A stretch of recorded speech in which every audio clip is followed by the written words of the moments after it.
Лобовая атака. В РФ и Украине заявляют о наступлении. Зеленский на фронте, Путин дает приказ. В России названо условие для завершения войны. Почему заговорили о компромиссе? Каждый третий поляк готов сбежать из страны, если российские войска пойдут на Польшу. Страна начала масштабную проверку бомбоубежищ. Заявление из Варшавы. Депутатское кресло застреленного экс-спикера Верховной Рады Парубия занято. В Верховную Раду должна зайти Татьяна Черновол. Боролась с Януковичем, коррупцией, воюет против россиян и подозревалась в поджоге здания с людьми. Все детали. Громкий скандал и вердикт. В Украине будет наказана сердючка за исполнение хитов на русском языке. Разговоры о полном запрете русского и инстасамки как угрозе нацбезопасности. Кто еще в черном списке? Выборов не будет. Украина официально опровергает слухи о смене власти. Однако кого готовы привести в парламент граждане страны? Опубликован рейтинг. Вы удивитесь. В России официально разрешили мужчинам целовать друг друга в губы. Граждане Узбекистана оказались в рабстве у китайцев в Украине, а в Казахстане режим чрезвычайной ситуации. Об этом и не только. Досмотрите. Всем привет, это «Время Прядко». Коротко, четко и по делу о том, о чем говорят в мире. Если вам есть что сказать, делитесь своими мыслями и отвечайте на мои вопросы в комментариях. За лайк и подписку буду благодарен. Время начать. Верка Сердючка будет наказана, конечно же, вместе с артистом Андреем Данилко. Причина – нарушение языкового закона во время летнего концерта Сердючки в одном из столичных развлекательных комплексов. О том, что вердикт будет готов уже на следующей неделе, заявил представитель уполномоченного по защите госязыка в Киеве Игорь Спиридонов. Он уточнил, что накажут и владельцев площадки, где проходил концерт и где звучали русскоязычные хиты Сердючки. Спиридонов также назвал условных Моргенштерна, инстасамку и Машу и Медведя угрозой национальной безопасности Украины. Спиридонов считает, что закон о языке требует изменений, российская музыка и видео должны быть запрещены. Высказался Спиридонов и о полном запрете русского языка в Украине. Предлагаю послушать. Первый пункт – внести изменения в закон. Второй – запретить все музыкальные и видеопродукты на YouTube, Spotify, Apple Music. Запретили бы вообще русский язык. Если бы была такая возможность, то скажу «да», как гражданин, а не как госслужащий. Я не вижу никакого плюса от применения русского языка. Единственные, для кого он важен, это наши разведчики для допросов пленных, чтобы получать информацию о расположении войск или боеприпасов. А слушать Машу и Медведя, Моргенштерна или другой русскоязычный мусор я вижу только минусы. Депутатское кресло экс-спикера Верховной Рады Парубия, которого застрелили во Львове в прошлом месяце, занято. Центральная избирательная комиссия Украины признала бывшую журналистку, активистку, депутата, а теперь и офицера ВСУ Татьяну Черновол избранной народной депутаткой Украины. ЦИК получила от аппарата Верховной Рады документ, подтверждающий досрочное прекращение полномочий Парубия. Поэтому, согласно украинской процедуре очередности прохождения в парламент, вакантное место должна будет занять Черновол. Она присоединится к партии Порошенко. ЦИК рассмотрела документ и признала Татьяну Черновол, следующую по очередности кандидатку, включенную в избирательный список партии «Европейская солидарность» под номером 27, избранной народной депутаткой Украины на указанных выборах. На момент записи выпуска Черновол никак не комментировала это сообщение, она сейчас воюет. Черновол известна украинцам своими резонансными действиями, в свое время активно боролась с Януковичем, в годы его правления даже смогла попасть на территорию его резиденции, выпускала журналистские расследования, была активисткой Майдана. Украинские медиа пишут, что в декабре 2013 года Черновол организовала захват митингующими Киевсовета. Самое громкое дело – это уголовное. Черновол, по версии следствия, была одним из участников и организаторов поджога офиса партии региона в Киеве во время Второй революции, в то время как в офисе были тогда люди. И тогда погиб работник этого офиса. Каждый третий поляк готов сбежать из страны, если российские войска пойдут на Польшу. Таковы результаты опроса, который провел институт Полстер для издания «Суперэкспресс». Авторы публикации при этом уточняют, что 2/3 поляков заявили, что останутся в стране. Однако нет уточнения, готовы ли они воевать в таком случае. Опрос проводился 10 и 11 сентября, практически сразу после того, как произошел масштабный налет дронов в воздушное пространство Польши. Сейчас же Варшава устроила тотальный тотальные проверки бомбоубежищ, укрытий по всей стране. По предварительным данным, более 1000 из 2000 проверенных объектов соответствуют необходимым требованиям и могут быть использованы как убежища или места укрытия в случае угрозы, пишут польские СМИ. Уже приняты правовые акты, необходимые для определения объектов коллективной защиты.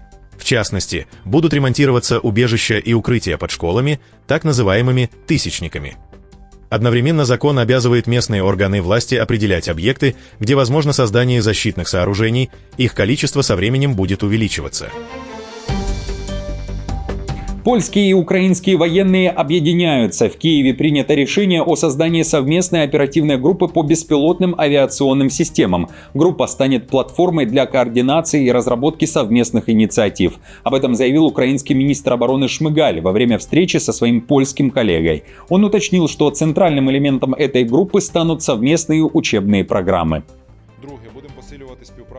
Второе. Усиление сотрудничества между нашими оборонно-промышленными предприятиями.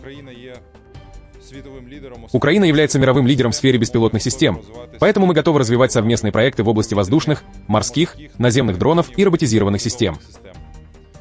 Еще один приоритет сотрудничества – баллистические ракеты и искусственный интеллект. Мы должны быстрее интегрировать современные технологии ради общей безопасности и сдерживания врага. В то же время Зеленский уверяет, ВСУ пошли в контрнаступление на Покровском направлении. Об этом он заявил, находясь с визитом на фронте, как сказал, цитата, «Краматорск-Славянск».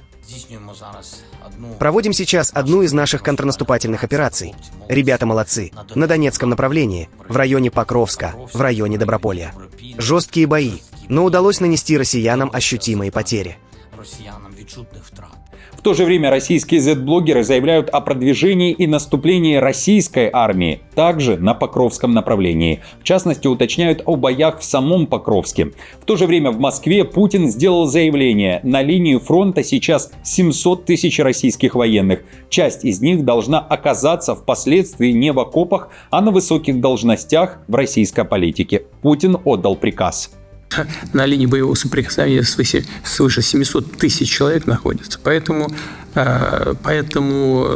среди этих людей надо выбирать.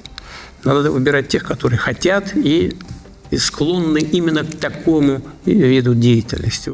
Свой путь выбрал уже и украинский офицер, который перешел на сторону России в 2014 году. Он указом Путина получил повышение до генерал-лейтенанта и возглавил 6-ю армию. BBC пишет, что российским наступлением на Купянск в Харьковской области руководит Сергей Староженко. Сам он родом также из Харьковской области. Несмотря на наступление, война в Украине должна закончиться. Такое логичное заявление сделал накануне Трамп, находясь в Лондоне. Он также сделал резкое заявление для Кремля. Путин его подвел. Это цитата. Я думал, что самым простым для меня будет этот случай благодаря моим отношениям с президентом Путиным, но он меня подвел. Он действительно меня подвел. Я думал, что это будет Россия и Украина, но посмотрим, чем все закончится. Я думал, что это будет одним из самых простых вопросов. Но мы урегулировали почти все конфликты. И, как вы знаете, мы очень усердно работаем над Израилем и Газой, над тем, что там происходит. Это сложно, но это будет сделано. Трамп при этом вновь говорит, что если Европа введет санкции против Китая, а Китай начнет давить на Россию, то Путин решится сесть за стол переговоров. В то же время в ЕС считают, что эти требования Белого дома нереальны. В Москве же сделали другое заявление о завершении войны. Лавров уверяет, что к этому можно прийти путем поиска компромисса. Отреагировал и на слова Трампа. Все равно в конечном итоге устойчивая договоренность – это компромисс. И мы готовы их искать при условии, что наши законные интересы в сфере безопасности, законные интересы русских людей на Украине будут обеспечены, так же, как будут обеспечены и законные интересы других участников такой договоренности. А когда президент Трамп говорит, что он разочарован, частично, мне кажется, я, естественно, не могу сказать, что я очень хорошо его знаю, но тем не менее общался с ним несколько раз, и какое-то у меня представление сложилось. Частично это объясняется тем, что ему хочется быстрых решений.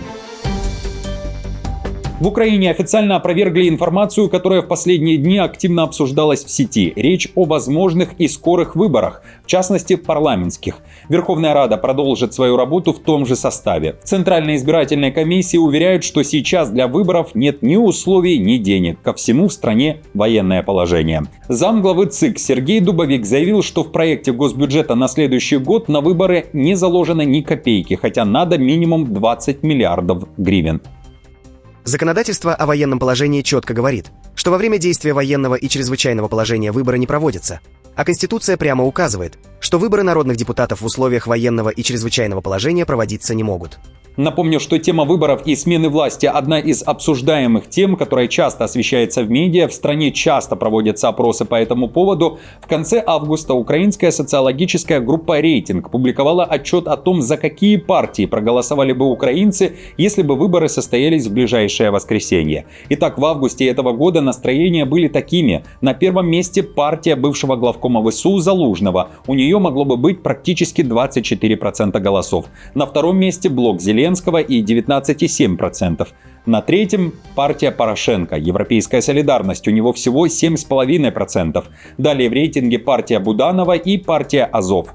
Друзья, вы неоднократно писали мне в комментариях, что не доверяете этим опросам и сами никогда не были их участниками. Это вполне возможно, потому что, как правило, в таких опросах участвует небольшое количество людей, но они подобраны по возрасту, полу и типу населенного пункта. И все же, как вам эти результаты? Пишите свои ответы, как всегда, под этим видео. Спасибо вам за отзывчивость, спасибо за вашу поддержку лайком, это очень ценно. А я продолжаю. Мужчины могут целовать друг друга в губы. Это не грех, но есть условия. О них рассказали в России. В РПЦ уверяют, что православие не запрещает мужчинам целовать мужчин, будь то в губы, щеку или плечо. Все зависит от традиций и местных обычаев. В целом же в христианской традиции поцелуй – это символ духовного родства и отсутствия вражды, говорят в РФ, и никак не связывают это с ЛГБТ-пропагандой и мужеложством. В Священном Писании Нового Завета апостол Павел писал: «Приветствуйте друг друга святым лобзанием». При этом там не говорится, что мужчины могут целовать только женщин, а мужчины с мужчинами или женщины с женщинами целоваться не должны. Сам факт поцелуя зафиксирован в древнем установлении духовно-практическом, и реализовывать его нужно по обстановке. В Госдуме с РПЦ целиком и полностью согласились и также, считайте, официально дали зеленый свет. Депутат Милонов, который ранее активно боролся с представителями секс-меньшинств, заявил, что к священному лобзанию следует относиться как к давнему русскому обычаю, который не подразумевает подтекстов и вторых смыслов. Это по большому счету некое традиционное приветствие, традиция наша русская. В ней нет ни капли пошлости и вульгарности. В этой традиции отсутствует хоть какой бы то ни было скрытый смысл или намек на эротизм. Целование – это некая более интимная часть. Она и в истории появляется гораздо позже. Супруга Макрона, первая леди Франции, решила воевать до конца. Она докажет суду и всем, что женщина, а не мужчина. BBC пишет, что семья представит в американский суд фотоматериалы и научные доказательства того, что госпожа Брижит Макрон не он, а она. Это процесс, через который ей придется пройти очень публично. Но она готова это сделать. Она твердо решила сделать все необходимое, чтобы восстановить правду. Если для этого потребуется перенести неприятности и дискомфорт от того, что ей придется так себя открывать, она на 100% готова взять на себя это бремя. Напомню, что Эммануэль и Брижит Макрон подали в американский суд иск о клевете против инфлюенсерки Кэндис Оуэнс, которая утверждает, что первая леди Франции родилась мужчиной. Адвокат супругов заявил, в суд будут представлены в том числе материалы времен беременности Брижит. Слухи о гендере Брижит гуляют по конспирологическим пабликам с 2021 года и были подхвачены Оуэнс, у которой миллионы подписчиков. В 2024 году Макроны выиграли дело во Франции против авторов теории. Но в 2025 году апелляция отменила приговор со ссылкой на свободу слова. Граждане Узбекистана оказались в рабстве у китайцев в Украине. Такая невероятная история произошла под Киевом. Согласно данным прокуратуры, была разоблачена международная группа, которая вербовала узбекистанцев и превращала их в рабов. Помимо двух китайцев, в деле фигурирует также украинка и, как ни странно, также гражданин Узбекистана, который занимался вербовкой своих соотечественников. Они заманили 13 выходцев из Узбекистана обманом и принуждением, обещая работу, а на деле лишили свободы свободы и эксплуатировали ради прибыли на предприятии в Киевской области. Чтобы вы понимали, людям разрешалось ходить в туалет исключительно по графику. Для контроля применялись принуждение и ограничение свободы передвижения, что свидетельствует об эксплуатационном характере действий. Людей доводили до унизительных условий. Даже посещение туалета разрешалось только по установленному графику, а за малейшие нарушения накладывались штрафы. Режим чрезвычайной ситуации в Казахстане. На такой шаг пошли в городе Алатау. Режим ЧС техногенного характера введен из-за масштабного пожара на свалке твердых бытовых отходов. Из 35 гектаров полигона в огне около 10. Режим ЧС позволяет задействовать все ресурсы и быстрее координировать службы. Власти призывают сохранять спокойствие и следовать официальным рекомендациям. Принятые меры направлены на ускорение работ по ликвидации последствий. Ситуация находится под постоянным контролем. Угрозы жизни жителей нет. Все службы работают в усиленном режиме. Для установления причин возгорания будет проведена специальная проверка. И напоследок о непростой ситуации на Камчатке. 19 сентября там произошло вновь очень мощное землетрясение магнитудой 7,2. Все службы были переведены в режим повышенной готовности. Были зафиксированы и мощные авторшоки. В первые часы была объявлена угроза цунами, причем у Курильских островов, а также у берегов США. Как вы помните, это не первое землетрясение на Камчатке с конца июля. Друзья, на этом все. Спасибо вам большое за просмотр. До встречи уже завтра. Не забудьте подписаться на канал и поставить лайк этому видео. Я напомню, новости за неделю собраны в плейлист. Переходите и смотрите. До встречи.